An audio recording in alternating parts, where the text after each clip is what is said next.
Bab 566. Hong Yao, mereka ingin pergi, hentikan mereka.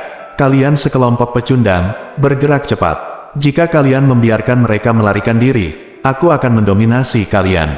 Namun, betapapun marahnya Wu Ziling dan Hong Yao berteriak, tidak ada cara untuk menghindari pengaruh suara hantu. Terjebak dalam formasi medan suara, sesaat mereka seolah membawa ratusan ribu gunung di punggung mereka. Menjadi sangat sulit untuk mengambil langkah, apalagi menangkap Jun Jiu dan yang lainnya dengan pedang. Yang bisa dia lakukan hanyalah menonton tanpa daya saat Jun Jiu meraih bahu King Yu dan membawanya keluar dari formasi tanpa halangan apapun. Berbalik untuk melihat mereka dengan dingin, mata Jun Jiu bersinar dengan niat membunuh yang dingin. Sekarang dia tidak punya waktu untuk membunuh mereka, tapi dia masih bisa menyebabkan masalah fatal bagi mereka. Jun Jiu melepaskan tangannya dan melemparkan King Yu ke Xiao Ying. Melihat ini, yang terakhir tidak punya pilihan selain berbalik dan berubah kembali menjadi rubah perunggu, menggulung ekornya satu persatu dan melemparkannya ke punggungnya yang lebar. Jun Jiu mengedarkan kekuatan spiritual ke seluruh tubuhnya. Pusaran kekuatan spiritual di dantian berjalan dengan liar, berkeliaran di sekitar otot dan pembuluh darah. Mereka semua tenggelam ke dalam tubuh pedang, dan bulan putih bersenandung lembut. Sebuah pedang diayunkan, dan energi pedang terbang dengan dua pedang spiritual, menghantam dinding batu yang tinggi. Bayangan jatuh, mata Hong Ying dan Wu Ziling membelalak ngeri, wajah mereka pucat, dan mereka menyaksikan dengan ngeri saat dinding batu runtuh, dengan pecahan batu berbagai ukuran berjatuhan ke arah mereka. Mencoba melarikan diri dengan putus asa, namun formasi medan suara masih menyelimuti mereka, membuat mereka tidak bisa bergerak. Dia hanya bisa menatap dengan mata terbelalak saat bayangan menenggelamkannya. Bergemuruh, suaranya memekakkan telinga. Jun Jiu juga bisa mendengar langkah kaki patung batu yang berjalan menuju ke sini dari kejauhan. Rupanya, runtuhnya tembok batu tadi menarik perhatian patung batu tersebut. Selain itu, dinding batunya runtuh dan banyak kapur menimpa Hong Yu dan yang lainnya. Apakah mereka ingin memburu mereka lagi? Mustahil. Menyingkirkan semua suara hantu, Jun Jiu mempercepat langkahnya untuk mengejar Xiao Ying. Dengan Xiao Ying memimpin, mereka dengan cepat menghilang ke dalam kota batu. Petik 2. Wu Ziling keluar dari reruntuhan. Penghalang di sekelilingnya memblokir semua batu dengan sangat baik. Hong Ying tidak seberuntung itu, lengannya patah, lengan bajunya berlumuran darah, dan wajahnya yang menawan sepucat kertas. Setelah Wu Ziling melirik Hong Yao, dia berbalik untuk mencari bawahannya. Setelah mengetahui bahwa banyak orang terluka parah dan sekarat setelah terkena langsung tembok batu, wajah Wu Ziling menjadi sangat berubah. Dia membuka mulutnya, "Ayah, kamu di sini, mengapa kamu tidak membantu kami sekarang?" Tanda seru petik 2, cukup. Wu Zu muncul, wajahnya jelek. "Sebagai seorang ayah, aku tidak bisa melindungimu seumur hidupmu. Kamu harus belajar menjadi lebih mampu. Aku tahu, tapi kemudian Mo Yue dan yang lainnya melarikan diri, dan kita harus menghabiskan waktu menangkap mereka lagi." Wu Ziling dia bahkan tidak mendengarkan omelan Wu Zu, dan hanya ada keluhan dan ketidakpuasan yang tersisa di wajahnya. Hong Ying bangkit dan dengan hati-hati menatap ke arah Du Guqing, yang juga memiliki ekspresi tidak senang dan jelek di samping Wu Zu. Dia menundukkan kepalanya dan tetap diam. Du Guqing tidak berbicara, dia dan Wu Zu saling berpandangan, lalu melihat ke arah perginya Jun Jiu dan yang lainnya. Faktanya, mereka tidak mengambil tindakan sekarang karena terkejut. Jika mereka membacanya dengan benar, Piccolo yang dimainkan oleh Jun Jiu adalah suara hantu dari semua fenomena. Tanda seru, yang lain tidak mengetahuinya, tapi mereka tidak akan pernah mengakuinya. Wanxiang Phantom Sound, harta karun pendiri Paviliun Wanyin. Bahkan dikatakan bahwa suara hantu Wanxiang adalah harta karun yang diturunkan dari Aula 7 Suara Sekolah Menengah Tingkat 3. Pendiri Paviliun Wanyin mendirikan Paviliun Wanyin berdasarkan hal tersebut. Dalam waktu kurang dari 100 tahun, dia akan mampu menantang Istana Tai Huang. Mata Du Guqing dan Wu Zu tidak bisa menahan panas. Dibandingkan dengan Phantom Sound Phoenix Box dan teknik rahasia Raja Mayat Hidup, ini lumayan. Sekarang setelah mereka melihatnya, mereka harus mengambilnya. Harta hanya untuk yang kuat. Mata Wu Zu tajam, dan dia bertekad untuk menang. "Tuan Dugu, bukankah kamu harus merebutnya dariku?" Petik 2, itu tidak mungkin. Siapapun yang mendapatkannya lebih dulu akan mendapatkannya, atau siapapun yang menemukan Mo Yue lebih dulu bisa mendapatkannya itu. Segala sesuatu adalah hantu. Du Buqing tersenyum, tanpa kehilangan rasa dingin di matanya. Bagaimana dia bisa menyerahkannya pada Wuzu? Jari-jari di lengan Du Buqing mengepal. Karena, retrospeksi, tidak dapat membantunya menerobos Raja Roh, tambahkan suara hantu Viantin.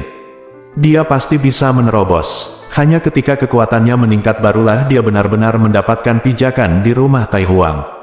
Sehingga kamu tidak perlu lagi mendengarkan perintah lelaki tua Lu Hongyan itu. Tunggu sampai dia menangkap Jun Jiu dan mendapatkan kunci waktunya. Mungkin dia bisa melampaui Lu Hongyan, Sui Qinglian. Jadilah orang terkuat di istana Tai Huang. Memikirkannya, Du Buqing tidak sabar. Du Buqing segera memerintahkan, Hong Yue, jangan mencari metode rahasia Raja Mayat hidup untuk saat ini. Kejar Mo Yue dan yang lainnya dulu. Petik 2. Hong Yue hendak memberi hormat dan menerima perintah itu, tetapi Wu Ziling tiba-tiba menyelanya. Ayah, patung-patung batu itu datang ke arah kita. Setelah mendengar ini, semua orang melihat ke atas. Ketika mereka melihat patung batu berlari ke arah mereka tidak jauh, ekspresi mereka tiba-tiba berubah. Wuzu berteriak, tidak. Cepat pergi, patung-patung batu ini sangat sulit ditangani. Kalian tidak boleh menjadi sasaran patung-patung batu itu. Petik 2, semuanya mundur. Namun, mereka tidak mengetahui hal ini. Selama diwarnai dengan kapur, mereka tidak akan bisa lepas dari kejaran patung batu. Di bawah kepemimpinan Xiao Ying, mereka dengan cepat menemukan tempat yang aman untuk beristirahat. Berjalan ke dalam istana batu, Xiao Ying menjentikkan ekornya dan menutup pintu batu. Kemudian dia setengah berjongkok, memperlihatkan Fu Linzan dan yang lainnya di punggung mereka. Mereka tetap tidak sadarkan diri, dengan wajah pucat dan bibir tidak berdarah. Melihat samar naik turunnya dada mereka membuktikan bahwa kondisi sangat buruk. Jun Jiu hanya melihatnya sekilas, lalu mengeluarkan sebotol ramuan dari ruang gelang dan melemparkannya ke Xiao Ying. Dia berkata, kalian kembali ke wujud manusia terlebih dahulu, dan masing-masing dari kalian meminum satu pil. Aku akan menemui kakak senior terlebih dahulu, lalu datang menemui mereka. Dan setengah menyeret dan setengah memeluk Fu Linzan dan yang lainnya ke sudut istana. Masuk ke dalam. Saat ini, sosoknya sudah banyak memudar, dan dia tidak bisa lagi mempertahankan wujud manusianya. Jun Jiu melihatnya. Dia mengerutkan kening dan mengerucutkan bibirnya, lalu berbalik dan membantu King Yu duduk. King Yu sekarang dalam kondisi setengah sadar. Dia sendiri diracuni dan tidak dapat dengan mudah menggunakan kekuatan rohaninya.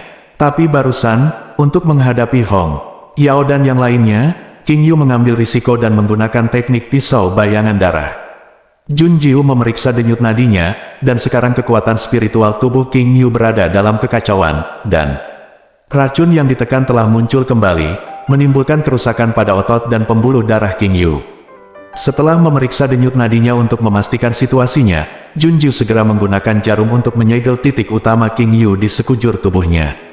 Setelah jarum perak ditusuk, Jun Jiu mengeluarkan ramuan itu dan meminta King Yu untuk mengambilnya. Dia berdiri dan memandang Xiao Ying. Xiao Ying, bagaimana mereka bisa diracuni? Petik 2. Ketika mereka jatuh dari tebing, sesuatu menyerang mereka. Mereka pingsan di tempat. Saya sibuk menangkap mereka dan tidak melihat apa yang menyerang mereka. Iya, Xiao Ying menghela nafas. Jadi dia tidak tahu jenis racun apa yang diracuninya, dan tidak ada cara untuk mendetoksifikasinya. Anda hanya dapat menekan racun mereka dengan mengandalkan budidaya Anda sendiri. Detoksifikasi membutuhkan Jun Jiu, seorang alkemis profesional. Xiao Ying kemudian bertanya dengan gugup, racun ini bisa disembuhkan, bukan? Bab 567. Situasinya terlalu mendesak saat itu. King Yu dan yang lainnya semuanya koma, jika dia tidak segera menangkap mereka. Begitu Anda benar-benar jatuh dari tebing, Anda akan mati atau terluka parah.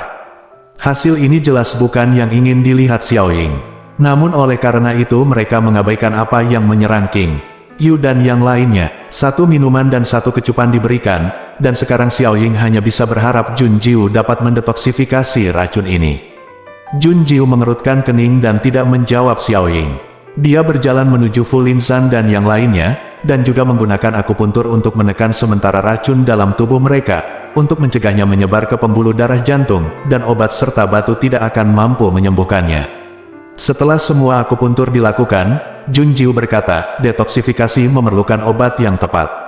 Tanpa mengetahui jenis racun apa yang membuat Anda keracunan, upaya detoksifikasi membutuhkan banyak waktu dan memerlukan lingkungan yang tenang dan aman.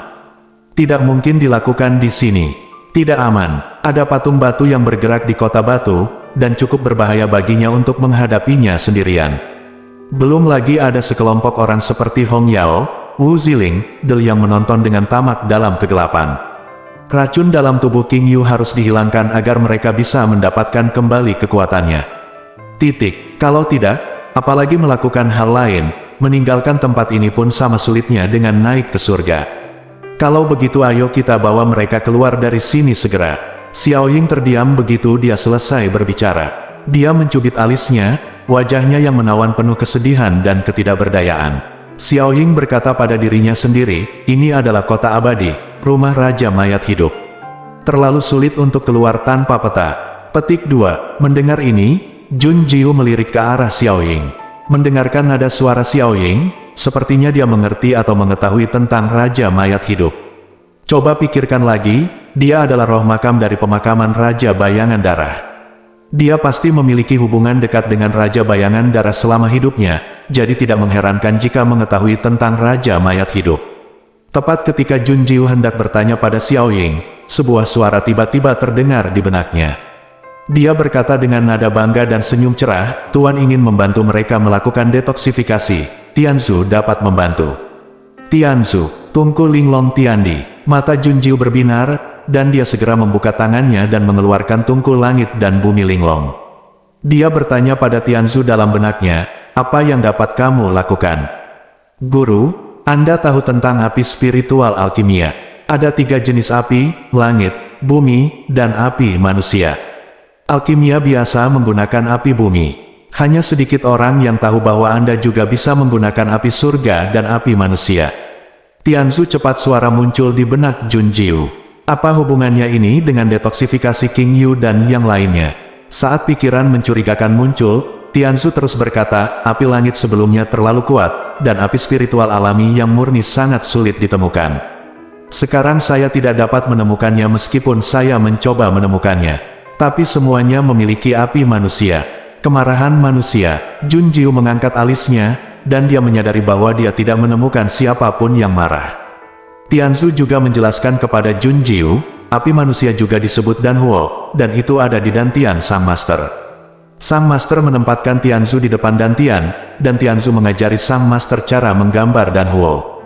Dengan Danhuo, Sang Master dapat menyelamatkan mereka. Oke, Junjiu setuju. Dia menatap Xiao Ying, yang dengan rasa ingin tahu menatap tungku langit dan bumi indah yang tiba-tiba muncul di tangan Junjiu. Junjiu memintanya untuk melindunginya, lalu dia duduk bersila, meletakkan tungku langit dan bumi yang indah di depan perut bagian bawahnya, dan menutup matanya. Xiao Ying memandang Junjiu dengan bingung, apa yang kamu lakukan? Belum lagi kebingungan Xiao Ying. Junjiu memejamkan mata, mengikuti bimbingan Tianzu, dan menuangkan energi mentalnya ke dalam dantiannya untuk mencari apa yang disebut dan api. Api langit adalah api spiritual murni alami yang terbentuk secara alami selama puluhan ribu tahun, yaitu api langit. Api bumi adalah api spiritual di gunung dan sungai, yang diketahui dunia biasa digunakan untuk membuat ramuan.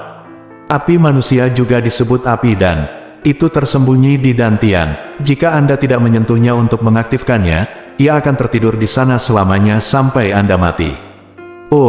Junjiu melihat dan api tertidur lelap di laut dantian Qi miliknya. Ukurannya hanya sebesar kuku, dan nyala api putih bersih mengeluarkan suara letupan, terlihat sangat lucu dan kompak. Junjiu mengangkat alisnya, apakah pil ini menyala? Ya, Tianzu mengangguk, api ramuan ada ketika seseorang lahir, dan setiap orang memilikinya. Tetapi tidak mudah untuk membangunkannya dan menggunakannya. Pemiliknya dapat mencobanya secara perlahan. Jika menolak berhenti segera, jika tidak, berhati-hatilah. Kata-kata Tianzu tiba-tiba menghilang. Jika dia berdiri di depan Junjiu dalam wujud manusia sekarang, dia pasti akan melihat wajah Tianzu tercengang, sama tercengangnya dengan patung batu. Bagaimana ini bisa terjadi? Saya melihat Junjiu hanya menggunakan kekuatan mentalnya dan tidak melakukan apapun. Dan Huo kecil berinisiatif untuk mendekat, dan nyala api yang bergulung-gulung itu seperti hewan peliharaan yang menempel, bertingkah lucu dan genit dekat dengan kekuatan mental Junjiu. Tidak cukup baik, mata Tianzu membelalak. Api ramuan yang dijanjikan sangat ganas dan tidak menuruti perintah sama sekali. Jika Anda kehilangan kesabaran, Anda bahkan mungkin akan terbakar sampai mati. Apakah ramuan api ini palsu? Kekuatan mental Junjiu seperti tangan, menusuk api pil.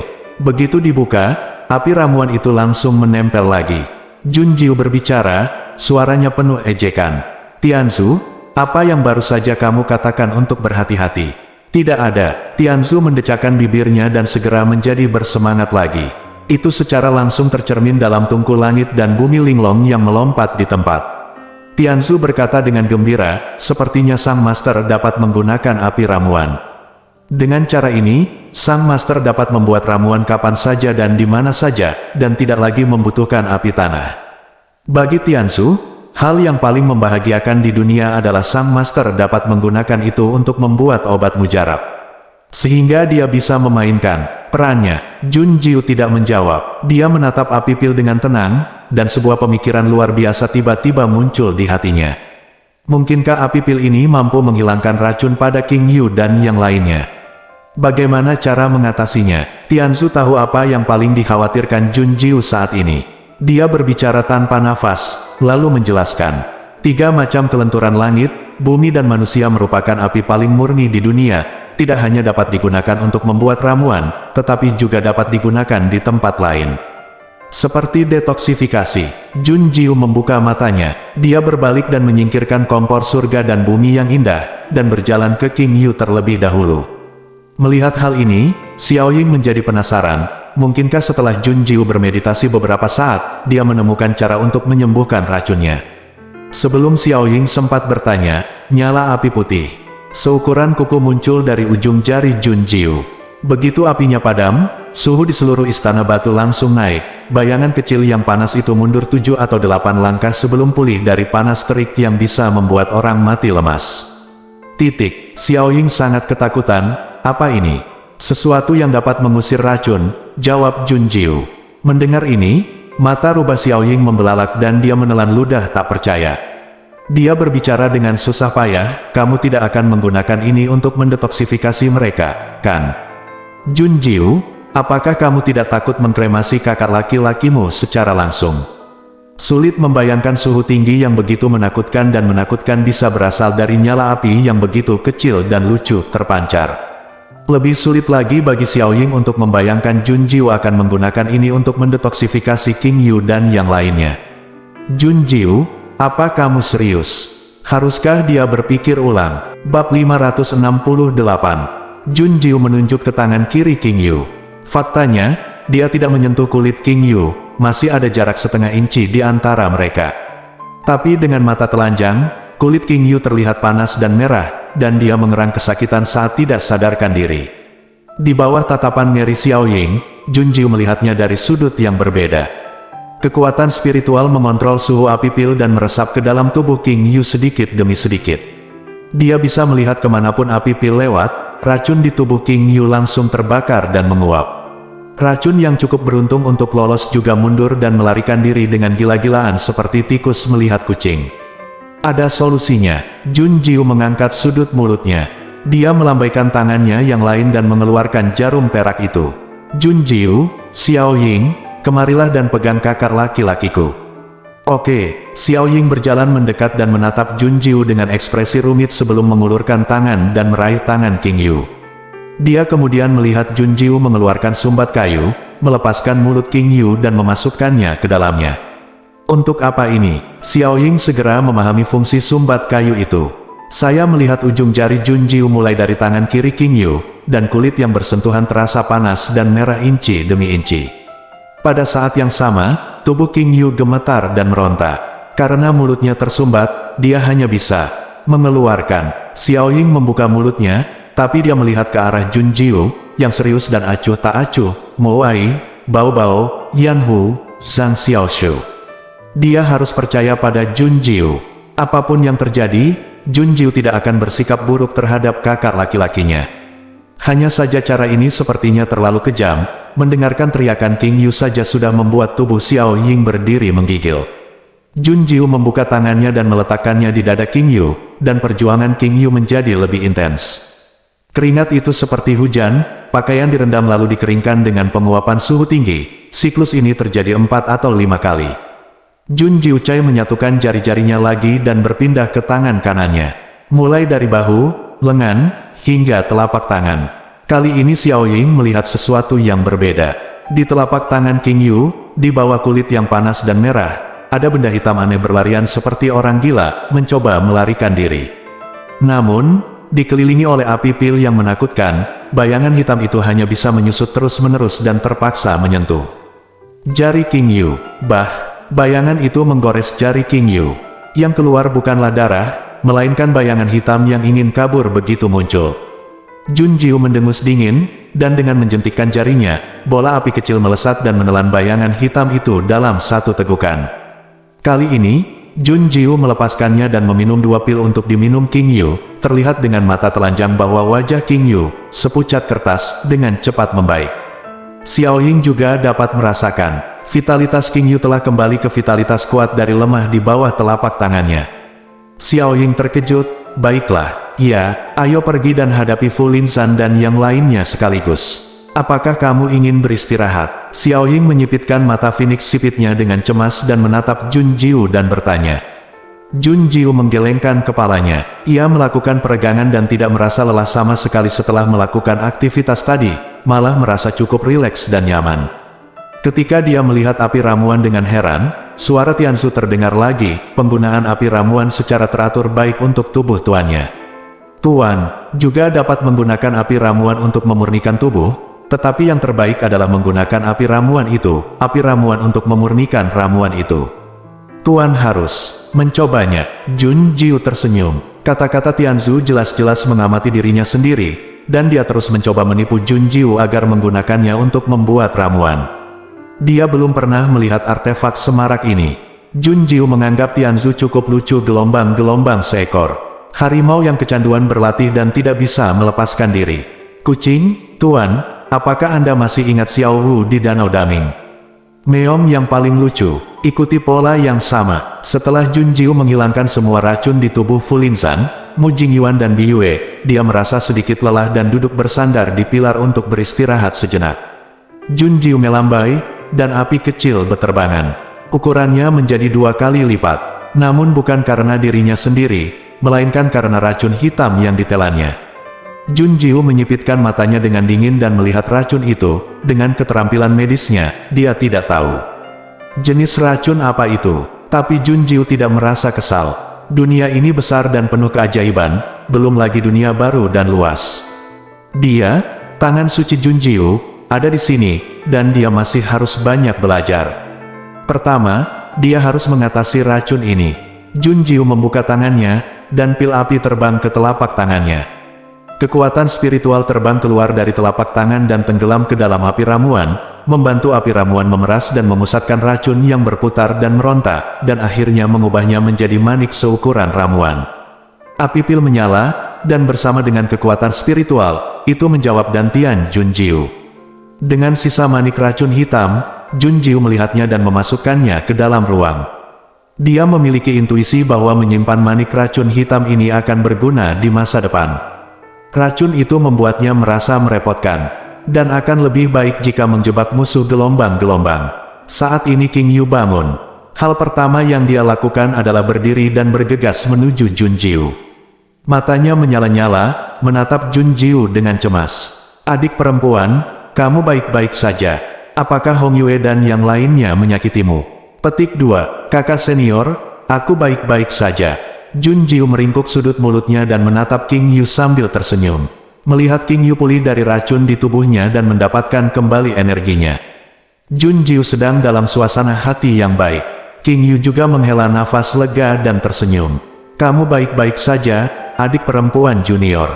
Sepertinya aku menggunakan pisau bayangan darah dengan baik dan akhirnya melindungimu, adik perempuan junior. Petik 2, haha, Xiao Ying mencibir. Dia mengulurkan tangannya dan mengaitkan leher King Yu, menyeretnya, dan memberitahu King Yu dari awal sampai akhir. Dia melindunginya paling lama, dan mati tepat setelah dia menggunakan jurus pamungkasnya. Jun Jiu lah yang bergegas mendekat dan menyeretnya pergi. Setelah mendengarkan kata-kata Xiao Ying, King Yu tiba-tiba kehilangan senyumannya. Mengepalkan tangannya, matanya bersinar dalam. Sepertinya dia masih terlalu lemah untuk melindungi adik perempuannya. Pada saat ini, sebuah tangan terulur dan menepuk bahu King Yu. King Yu berbalik dan menatap mata Jun Jiu yang tak berdaya sambil tersenyum tipis. Jun Jiu berkata, kakak senior telah melindungiku. Jika bukan karena kakak laki-laki, aku mungkin harus menggunakan formasi pertempuran hantu 9 revolusi, dan akan merepotkan untuk mengungkap identitasku. Suatu kali dia menggunakan 9 revolusi formasi pertempuran hantu revolusi. Hong Ying, yang telah banyak menderita di masa lalu, dapat segera mengetahui identitasnya. Jun Jiu tidak takut pada Hong Yu, tapi Dubu King di belakang Hong Yu masih merepotkan. Cepat atau lambat dia akan mengambil tindakan terhadap Dubu King, tapi sekarang bukan waktunya. Pikiran Jun Jiu terasa berat, dan dia meminta King Yu untuk mengatur pernapasannya dan mendapatkan kembali kekuatannya sesegera mungkin. Berbalik, Jun Jiu bersandar pada pilar dan memikirkan hal lain. Dia mengangkat tangannya, memegang pil di antara jari-jarinya untuk memeriksanya. Masalah Dubu King tidak mendesak, biarkan saja dulu. Yang lebih penting sekarang adalah, siapa dalang di balik burung kompleks itu. Mengapa dia ingin menipunya agar meminum ramuan ini? Trik macam apa yang dicampur dalam ramuan ini? Memikirkannya, mata Jun Jiu menjadi semakin gelap. Akhirnya, dia mengklik dan menghancurkan ramuan itu menjadi bubuk. Setelah memelintir sedikit bedak dan menciumnya, Jun Jiu menutup matanya dan berkonsentrasi pada analisis. Nama-nama berbagai tanaman obat terlintas di benak Jun Jiu, tidak ada yang salah dengan bahan obat yang digunakan untuk memurnikan ramuan tersebut. Jun Jiu curiga dan tidak percaya, pasti ada yang mencurigakan dengan pil ini. Tanda seru, saat ini, dia membuat penemuan. Bab 569. Jun Jiu mengobrak-abrik bubuk ramuan dengan ujung jarinya, dan akhirnya menemukan sesuatu setipis rambut di dalamnya. Jun Jiu sangat asing, apa ini? Apa yang sedang kamu lakukan? Xiao Ying berjongkok di depan Jun Jiu. Senyuman di wajahnya menghilang seketika setelah melihat apa yang ada di tangan Jun Jiu. Xiao Ying membuka tangannya, kekuatan spiritual melonjak, dan dia mengambil benda itu dari tangan Jun Jiu dengan dominan. Tanpa menunggu Jun Jiu bertanya, Xiao Ying membuat segel tangan dengan ekspresi serius dan jelek, menyegel benda ini dalam kekuatan spiritualnya lapis demi lapis. Jun Jiu tidak marah karena barang-barangnya dirampok. Dia hanya sedikit bingung, terutama setelah melihat ekspresi Xiao Ying. Mata Jun Jiu berbinar. Dia berkata, tahukah kamu apa ini? Sebelum aku menjawab, beritahu aku dulu, dari mana kamu mendapatkan benda sialan ini? Mata Xiao Ying berubah menjadi pupil vertikal, dan dia mati dengan kejam dan marah seperti binatang buas. Menatap Jun Jiu, pandangan itu seperti melihat musuh bebuyutannya. Untungnya, King Yu menjaga Fu Linzan dan yang lainnya yang belum bangun. Jika tidak, melihat reaksi Xiao Ying, dia pasti akan melindungi Jun Jiu dan mengeluarkan pisau bayangan darah dan mengarahkannya ke arahnya. Reaksi Xiao Ying juga di luar dugaan Jun Jiu. Pikiran yang tak terhitung jumlahnya melintas di benaknya, dan dia akhirnya berkata dengan tenang di dalam ramuan. Xiao Ying, ramuan. Jun Jiu mengulurkan tangannya untuk membiarkan Xiao Ying melihat sisa bubuk ramuan di telapak tangannya. Wajah Xiao Ying terdistorsi, dan tubuhnya juga terdistorsi, dan seluruh tubuhnya dipenuhi energi hitam. Saat ini, dia tidak terlihat seperti rubah betina yang menggoda, tapi monster yang ingin memakan orang. Jun Jiu menyipitkan matanya yang dingin, dan dia memberikan kekuatan lembut ke tubuh Xiao Ying. Tubuh Xiao Ying berputar beberapa saat sebelum perlahan menjadi tenang. Tapi wajahnya masih galak dan muram, dan matanya tertuju pada benda itu. Jun Jiu, kamu belum tenang. Tenang, Jun Jiu, siapa yang memberimu ramuan ini, atau di mana kamu menemukannya? Kamu harus memberitahuku, ini sangat penting. Seseorang pasti mencoba menyakitimu. Nada suara Xiao Ying menjadi lebih serius setiap saat, berhasil menarik King Yu untuk datang. King Yu, siapa yang ingin menyakiti adik perempuanku? Menyakitinya, Jun Jiu mengerutkan kening. Sosok Yun Qiao muncul di benaknya, tuan muda yang tampan dan anggun kehilangan kelemahannya, dan matanya penuh dengan persahabatan yang berharga ketika dia memandangnya.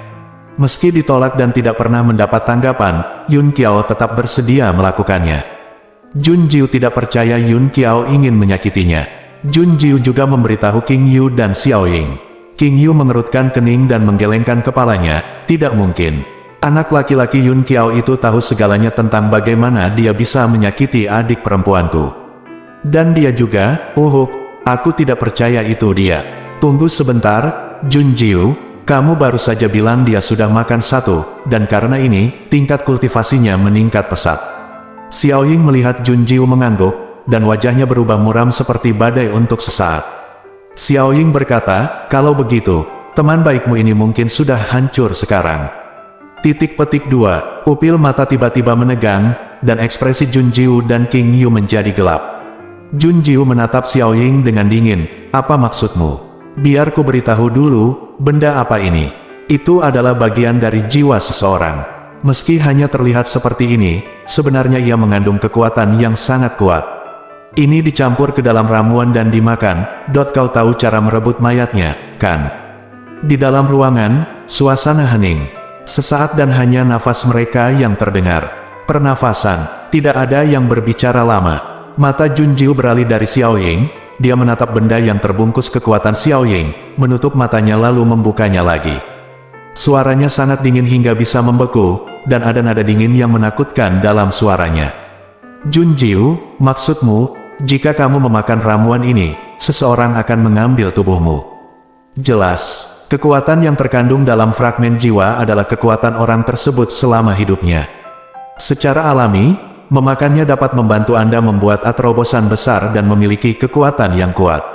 Tapi ini sebenarnya bukan untuk membantu Anda, tetapi untuk mempersiapkan penangkapan tubuh dan menciptakan tubuh yang sempurna, Xiao Ying berkata dengan nada sinis. Karena itu untuk merebut tubuh. Tentu saja, saya harus memilih tubuh yang sempurna. Tetapi jika Anda tidak dapat menemukan tubuh seperti itu, kemudian buat sendiri dan tunggu hingga tubuh berkembang sempurna sesuai keinginan Anda. Akan mulai merebut tubuh itu. Ia dapat membelah jiwa, dan orang yang ingin merebut tubuh mengetahui bahwa ia kuat tanpa memikirkannya, setelah tubuh berhasil ditangkap, bukan 100%, melainkan 90%. Dan dalam ingatan Xiao Ying, dia kebetulan mengenal seorang bajingan yang pandai merebut tubuh. Xiao Ying mengulurkan tangan dan mencubit bagian tengah alisnya. Dia menghembuskan dan menghirup dalam waktu lama sebelum dia menstabilkan dirinya. Xiao Ying berkata, orang ini adalah pemilik kota abadi tempat kita berada sekarang, Raja Mayat Hidup. Yang disebut metode rahasianya adalah merebut jiwa. Raja Mayat Hidup tidak benar-benar abadi. Sebaliknya, ia membelah jiwanya dan selalu siap mengambil tubuh orang lain agar ia bisa terus hidup di dunia ini. Metode rahasia seperti itu bisa disebut jahat dan menakutkan. King Yu membuka mulutnya dan menatap Jun Jiu dengan ekspresi rumit tapi tidak berkata apa-apa. Dia juga tidak tahu harus berkata apa. Obat mujarab ini adalah kesempatan yang ditemui Yun Qiao di pegunungan. Dia meminum pil ini dan mendapatkan manfaatnya, menjadi seorang guru spiritual yang hebat. Yun Qiao ingin membantu Jun Jiu, jadi dia memberikan sisanya kepada Jun Jiu sebagai hadiah. Namun, Yun Qiao tidak tahu bahwa ini bukanlah peluang sama sekali. Tapi iblis jahat mengincarnya. Sekarang setelah sekian lama berlalu, King Yu tidak berani memikirkan bagaimana keadaan Yun Qiao sekarang.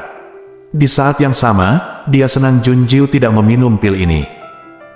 Xiao Ying menambahkan, jika kamu meminum pil ini, bajingan tua Raja Mayat Hidup itu akan dapat merasakan lokasimu dengan pecahan jiwa. Kita harus pergi. Kita harus segera meninggalkan kota mayat hidup, aku. Ekspresi Jun Jiu dingin, dan dia memberitahu mereka berdua tentang burung rumit yang menyihirnya. Mendengar ini, King Yu tidak bisa duduk diam. Dia mengepalkan tinjunya dan berbicara dengan tegas, kalau begitu kita harus segera pergi.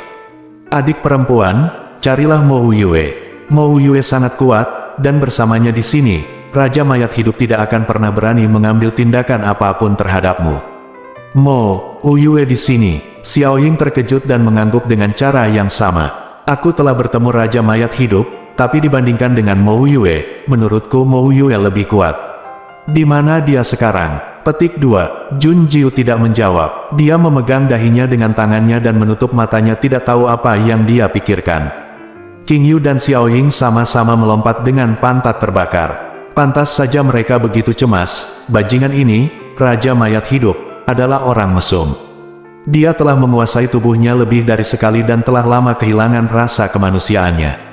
Di matanya, siapa lagi yang memiliki tubuh lebih baik dari Jun Jiu? Monster tersebut memiliki bakat luar biasa, fisik yang kuat, dan penampilan yang memukau. Ditambah lagi, sekarang saya masih mengenakan pakaian pria. Ini hanyalah kue besar yang jatuh di depan Raja Mayat Hidup. Dia membiarkan burung berlidah majemuk itu datang untuk memikatnya, dan dia jelas-jelas mengarahkan pandangannya pada Jun Jiu, dan dia tidak sabar untuk merebut tubuh Jun Jiu. Mereka harus segera pergi. Jun Jiu melepaskannya dan menatap Xiao Ying. Seberapa kuat Raja Mayat Hidup?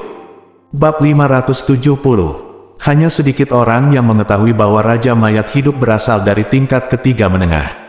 Dia memiliki kekuatan Raja Spiritual tingkat 9 dan dapat disebut sebagai yang terkuat dari 3 tingkat terbawah. Namun dia tidak mendominasi dunia ketiga karena hal ini, melainkan dia berjongkok di paviliun Wanyin dan menjadi seorang penatua. Semua orang terkejut dengan pilihan Raja Mayat Hidup dan bertanya-tanya apakah dia punya motif lain. Hanya paviliun Wanyin yang dengan bodohnya mengira bahwa Raja Mayat Hidup benar-benar ingin tunduk pada paviliun Wanyin. Xiao Ying mengangkat bahu. Tidak heran paviliun Wanyin begitu percaya diri. Rumor mengatakan bahwa mereka adalah cabang dari Istana Suara 7 tingkat ketiga, jadi mereka tentu saja sangat bangga. Namun tak lama kemudian Raja Mayat Hidup memberi tahu mereka. Itu terjadi. Apa? King Yu bertanya dengan rasa ingin tahu. Harta rahasia paviliun Wanyin, kotak Phantom Phoenix, dicuri oleh Raja Mayat Hidup. Xiao Ying mengatakan bahwa saat itu, pendiri paviliun Wanyin memimpin rakyatnya untuk mengejar dan membunuhnya dengan seluruh kekuatannya. Meskipun pada akhirnya dia gagal membunuh Raja Mayat Hidup, dia terluka parah dan berhasil merebut kembali kotak Phantom Phoenix. Sayangnya, dia juga terluka parah dan meninggal dalam perjalanan pulang, menyebabkan Phantom Sound Phoenix Box hilang akan muncul di pelelangan. Ketika Xiao Ying mengatakan ini, dia berhenti untuk waktu yang lama. Dia tampaknya sedang membangun mentalnya, memikirkan bagaimana untuk terus berbicara. Oleh karena itu, baik Jun Jiu maupun King Yu tidak mendesaknya. Jun Jiu melihat Xiao Ying mengepalkan tinjunya dan tubuhnya roboh. Mata Xiao Ying yang terkulai menyembunyikan ekspresinya, dan dia berbicara setelah beberapa saat. Pada saat itulah Raja Mayat Hidup bertemu dengan Raja Bayangan Darah. Xiao Ying melanjutkan, pada saat itu, Raja Bayangan Darah sudah terkenal semua, di seluruh dunia. Bahkan rumah Tai Huang setiap orang harus menyerah pada keunggulan mereka. Tapi Raja Bayangan Darah tidak puas dengan ini, dia ingin menjadi lebih kuat. Raja Mayat Hidup melihat ambisi Raja Bayangan Darah, dan dia menyihir para Raja Bayangan Darah menjadi temannya. Xiao Ying mengatakan, ini tidak ada lagi yang perlu dikatakan. Namun, cerita yang jelas telah muncul di benak Jun Jiu dan King Yu. Sedangkan untuk paruh kedua cerita, Anda bisa menebak banyak hal. Mungkin Raja Bayangan Darah juga mempraktikkan metode rahasia Raja Mayat Hidup, tapi pada akhirnya dia gagal. Jadi setelah dia meninggalkan kuburan untuk Xiao Ying untuk menunggu penggantinya. Adapun Raja Mayat Hidup, dia masih hidup dan bersembunyi di kegelapan, menunggu. Tubuh. Sekarang, dia sedang mengincar Jun Jiu. Xiao Ying mengangkat kepalanya, menatap Jun Jiu dengan serius dan berkata, jadi, kamu mengerti. Bahkan jika Raja Roh Undead terluka parah dan sekarat, atau dia sudah mati dan mencari tubuh berikutnya untuk merebut tubuhnya. Dia juga seorang Raja Roh tingkat 9. Kamu tidak bisa bersaing dengannya sama sekali. Kamu harus pergi. Petik 2. Jun Jiu, kemana harus pergi? Petik 2. Kembali ke rumah Tai Huang, atau pergi ke Mo Yue. Tidak peduli kemanapun kamu memilih untuk pergi, kamu harus menemukan tempat yang aman untuk bersembunyi. Kata Xiao Ying. Reaksi Jun Jiu sangat tenang, bahkan acuh tak acuh, seolah-olah dia tidak ikut campur dan tidak ada hubungannya dengan dia. Dia memandang Xiao Ying dengan tenang, lalu apa? Bersembunyi selama sisa hidupmu dan jangan pernah meninggalkan keamanan cangkang kura-kura. Xiao Ying tersedak. Kemudian dia menatap Jun Jiu dengan tidak percaya dan membuka mulutnya, apakah kamu masih ingin menjadi musuhnya? Tidakkah kamu mendengar apa yang aku katakan? Raja Roh tingkat 9. Bahkan jika dia terluka parah dan kekuatannya menurun, dia masih bisa menghancurkanmu sampai mati dengan satu jari. Sebelum orang biasa bisa bersembunyi, kamu sebenarnya berinisiatif untuk menabrakku. Petik 2. Ini mencari kematian. Alis King Yu berkerut. Raja mayat hidup terlalu kuat, dan Dugu King tidak memenuhi syarat bahkan di depannya.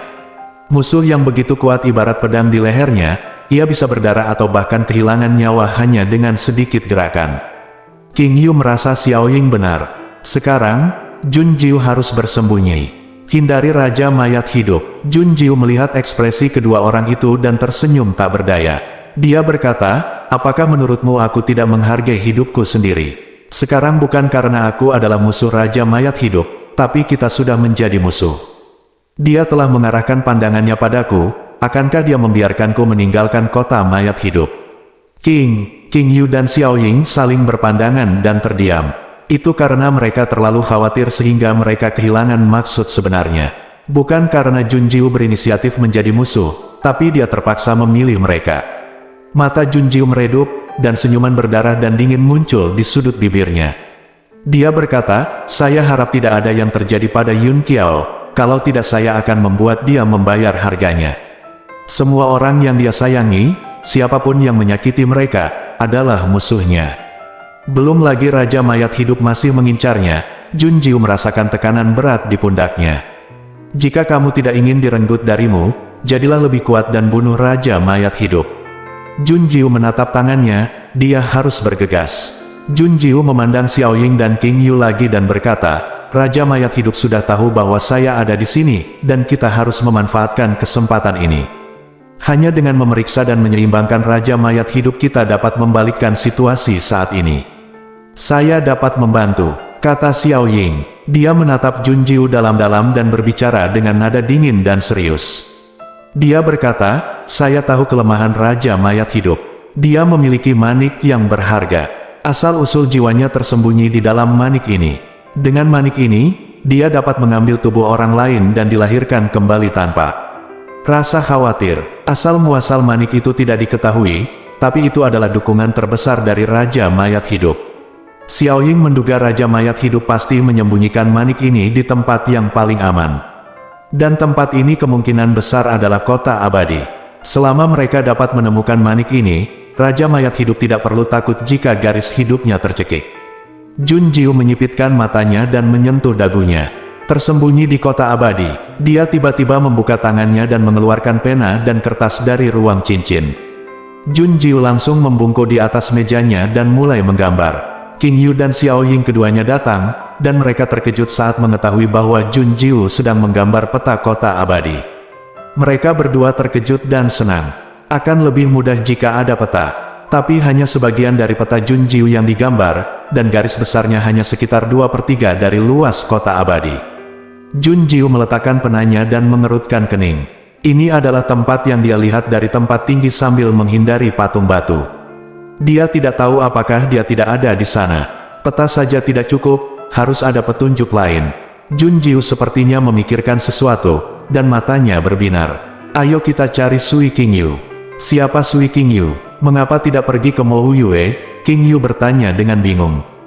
Jun Jiu menjelaskan identitas Sui King Yu kepada mereka, dan kotak pantom Phoenix di tangannya adalah kuncinya. Karena kotak pantom Phoenix dapat membawa mereka ke sini, berarti ada sesuatu yang menariknya. Benda-benda yang dapat menarik pantom Phoenix Box secara alami akan ditempatkan di tempat-tempat penting, dan ini memiliki peluang besar untuk mengarahkan mereka menemukan manik-manik itu. Adapun mengapa dia tidak menemukan Mo Wuyu, mulut Jun Jiu melengkung. Dia mengangkat tangannya dan menjentikkan bel perak di pergelangan tangannya, dan berkata sambil tersenyum, Wu Yue akan datang kepadaku. Jun Jiu tidak pernah khawatir dia dan Mo Wu Yue akan terpisah. Cepat atau lambat mereka akan menemukan satu sama lain, tidak ada keraguan tentang hal itu. Saat ini, ada gerakan.